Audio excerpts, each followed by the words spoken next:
والسلام الذين اصطفى أما بعد. أعوذ بالله من الشيطان الرجيم. بسم الله الرحمن الرحيم.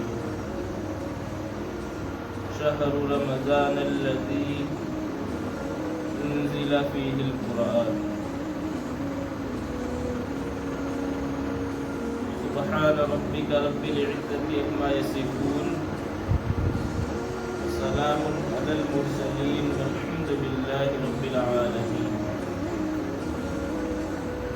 اللهم صل على سيدنا محمد وعلى آل سيدنا محمد وبارك وسلم.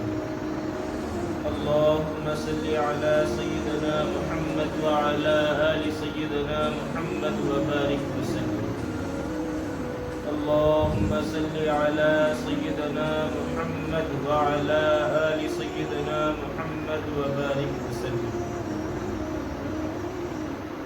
محترم بزرگوں اور دوستوں،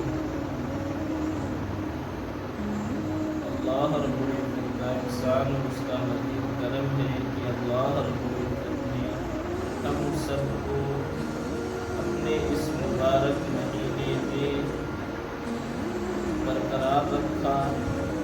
اس کی سعادتوں اور اس کی برکتوں اور اس کی رحمتوں میں ہم سب کو حصہ عطا فرمایا. اللہ کے نبی علیہ السلام رمضان کی استقبال میں، رمضان کی تیاری میں، رمضان کے آنے سے پہلے اس کے لیے یہ دعا اکثر کہا کرتے تھے: اللہم بارک لنا فی رجب و شعبان وبلغنا الی رمضان. حضرت علی رضی اللہ تعالی عنہ کا قول ہے کہ حضرت نے فرمایا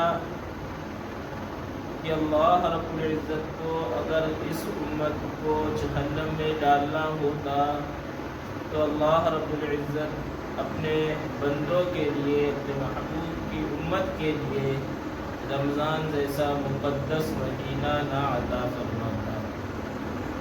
یعنی وہ 11 مہینے جو ہماری غفلت میں گزرے، دنیا کے حرص میں گزرے، دنیا کی متاع اور لالچ میں گزرے، دنیا کے عیش و عشرت میں گزرے، اللہ رب العزت ان تمام گناہوں کو معاف کرنے کے لیے اس رب کریم نے ہم سب کو رمضان المبارک کا مہینہ عطا فرمایا ہے. اس مہینے میں شیطان ملعون قید کر لیے جاتے ہیں، جس سے بندوں کو نیکیاں کرنا بہت ہی آسان ہو جاتی ہے. بسا اوقات ہم لوگ یہ اکثر دیکھتے ہیں کہ وہ تمام نئے چہرے رمضان المبارک کے مقدس دنوں میں مساجد کو پر کرنے میں نظر آیا کرتے ہیں، جو صرف اور صرف پورے 11 مہینوں میں جمعے کے دن ہی نظر آیا کرتے ہیں. اللہ رب العزت کا احسان ہے کہ اللہ رب العزت نے ہم سب کو اس مبارک مہینے کی ساعتیں عطا فرمائی، گھڑیاں عطا فرمائی. اس مہینے کا ایک ایک لمحہ بہت ہی قیمتی ہے. اللہ رب العزت نے اس مہینے کے اندر ہم سب کے اوپر 30 روزوں کو فرض کر دیا کہ اے میرے بندو تم روزہ رکھو، جس کے بدلے تم محنت کرو گے، روزہ رکھو گے، میری وجہ سے بھوکے پیاسے رہو گے، گناہوں سے بچو گے، میں اس کے بدلے تم کو مزدوری عطا کروں گا. دنیا کے اندر جب کوئی انسان کسی مزدور سے کام لیتا ہے، کام کرواتا ہے، تو انسان مزدور سے مزدوری کو طے کر لیتا ہے کہ کہیں بعد میں کوئی زرہ نہ ہو، کوئی بحث نہ ہو کہ یہ کام تو میں نے اتنے کا کیا ہے، آپ اتنے کم روپے کیوں دے رہے ہیں. قربان جاؤ اس ذات کریم پر جس نے ہماری مزدوری ہی ہم سے طے نہ کی، بلکہ اختیار دے دیا. بعض دفعہ لوگ